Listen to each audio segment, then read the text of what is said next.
That hadn't even occurred to Nita. "She sounded weird," Nita said. "Kit, it didn't sound like her." "We were at home for our ordeal, at least at the beginning." She shook her head. "Something's wrong. Kit, let's go see Tom and Carl." He stood up, wobbling a little. "Sounds good. Grand Central?" "Rockefeller Center gate's closer." "Let's go." A senior wizard usually reaches that position through the most strenuous kind of training and field experience. All wizards, as they lose the power of their childhood and adolescence, tend to specialize in one field of wizardry or another, but the kind of wizard whose senior material refuses to specialize too far. These are the Renaissance people of sorcery. Every one of them tried repeatedly against the lone power in both open combat and the subtler strife of one power-influenced human mind against another. Seniors are almost never the white-bearded wizards of archetype, mostly because of their constant combats with the lone one, which tend to kill them young. They advise other wizards on assignment, do research for them, lend them assistance in the losing battle to slow down the heat death of the universe. Few worlds have more than 30 or 40 seniors. At this point in Kit's and Nita's practice, Earth had 24, 6 scattered through Asia, 1 in Australia, and 1, for the whales, in the Atlantic Ocean, 3 in Europe, 4 in Africa, and 9 in the Americas, 5 in Central and South America, 1 of whom handled the Antarctic, and 4 in the North. Of these, 1 lived in Santa Cruz, 1 lived in Oklahoma City, and the other 2 lived together a few miles away from Nita's home in Nassau County. Their house was very like their neighbors' houses, perhaps a little bigger, but that wasn't odd, since Carl worked as chief of sales for the big CBS flagship TV station in New York, and Tom was a moderately well-known freelance writer of stories and movie scripts. They looked like perfectly average people. 2 tall, good-looking men, 1 with a mustache, 1 without. Carl, a native New Yorker, Tom, an unrepentant Californian. They had all the things their neighbors had, mortgages and phone bills and pets and occasional fights. They mowed the lawn and went to work like everybody else. At least Carl did. Tom worked at home. But their lawn had as few weeds as Nita's did these days. Their pets understood and sometimes spoke English and numerous other languages.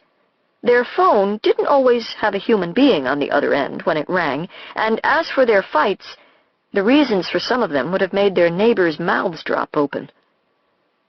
Their backyard, being surrounded by a high hedge and a wall all hung with plants, was a safe place to appear out of nothing, though as usual there was nothing to be done about the small thundercrack of air suddenly displaced by 2 human bodies. When Nita's and Kit's ears stopped ringing, the first thing they heard was someone shouting, "All right, what you dropped this time?" and an answering shout of, "It wasn't me. Are the dogs into something?" But they weren't. The 2 sheepdogs, Annie and Monty, came bounding out from around the corner of the house and leaped delightedly onto Kit and Nita, slurping any part of them not covered with clothes. A little behind them came Dudley, the terrier, who contented himself with bouncing around them as if he were spring-loaded and barking at the top of his little lungs. "Had dinner yet?" Carl called from the kitchen door, which, like the dining room doors, looked out on the backyard. "Annie, Monty, down!"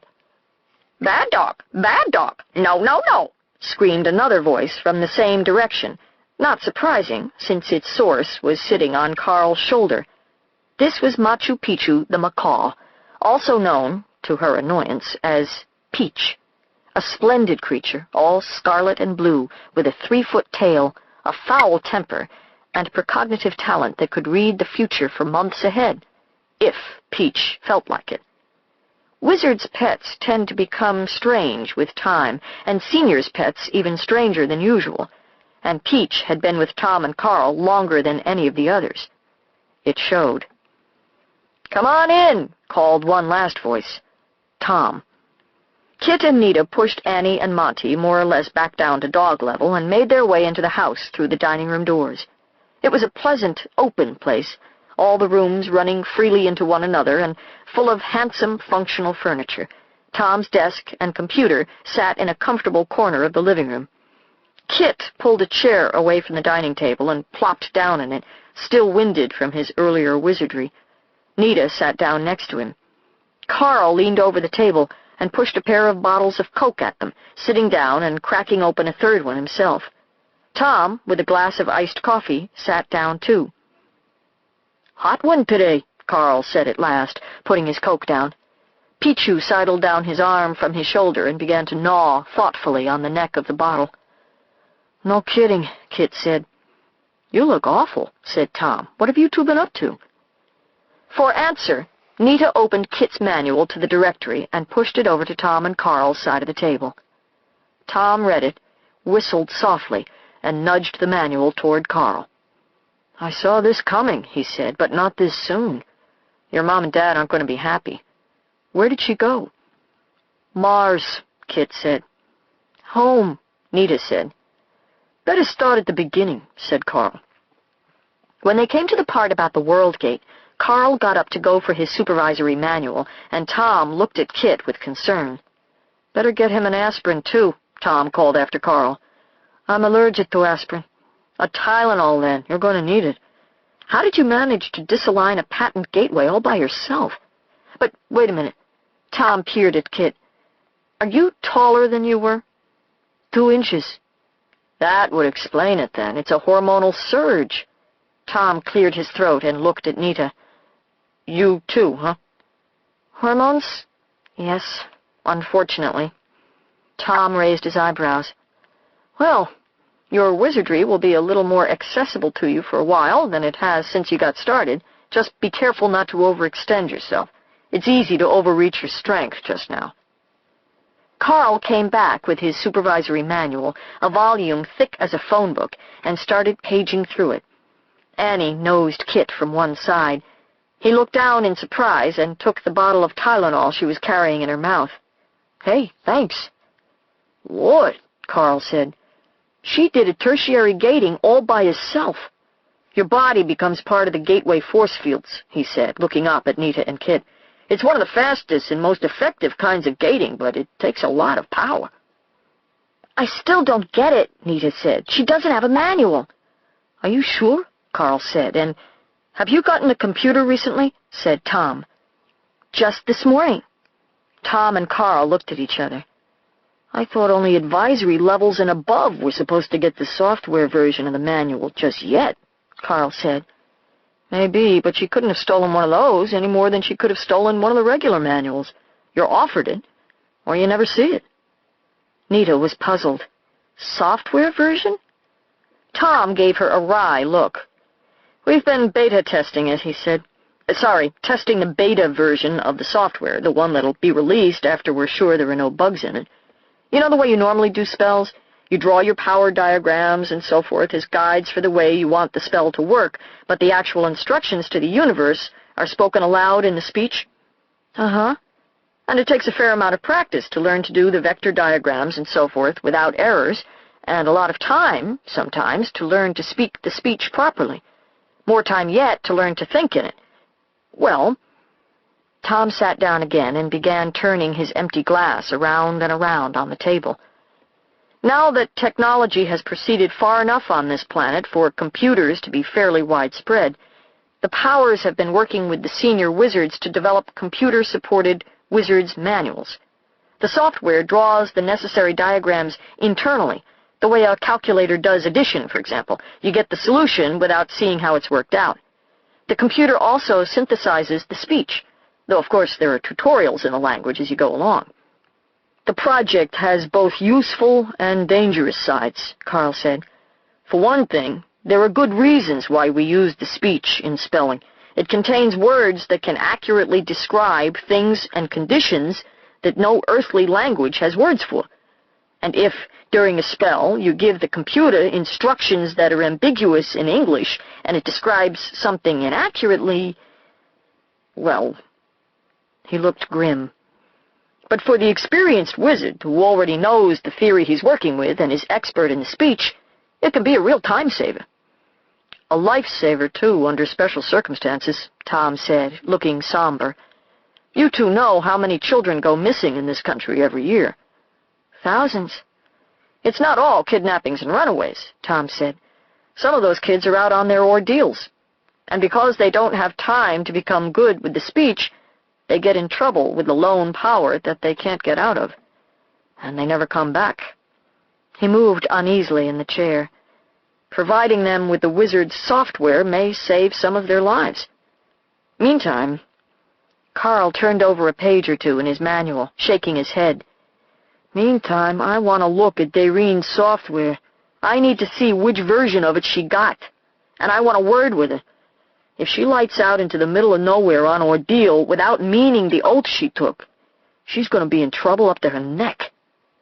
Anyway, your folks should know about all this. Easier if we tell them, I think. How about it, partner?" He looked over at Tom. "I was about to suggest it myself." Nita sagged with relief. "Good.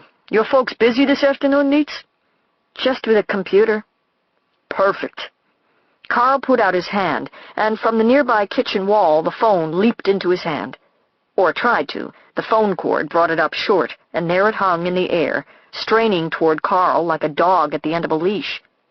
"I thought you were going to put a longer cord on this thing," Carl said to Tom, pushing his chair back enough to get the phone up to his face and hitting the auto dialer in the handpiece. "This is ridiculous." The phone store was out of them again. "Try that big hardware store down at Freeport. What's its name?" "Hi, Harry. Carl Romeo." "Nothing much. I just heard from Nita that you got the new computer." "Yeah, they stopped in on the way home." "Yeah. What did you decide on?" "Oh, that's a sweet little machine. A lot of nice software for that."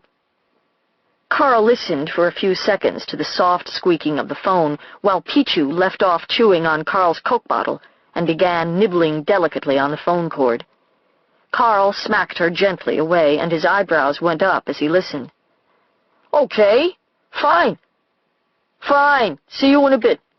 Bye now." He hung up. "That was your mom in the background," he said to Nita, "insisting on feeding us again.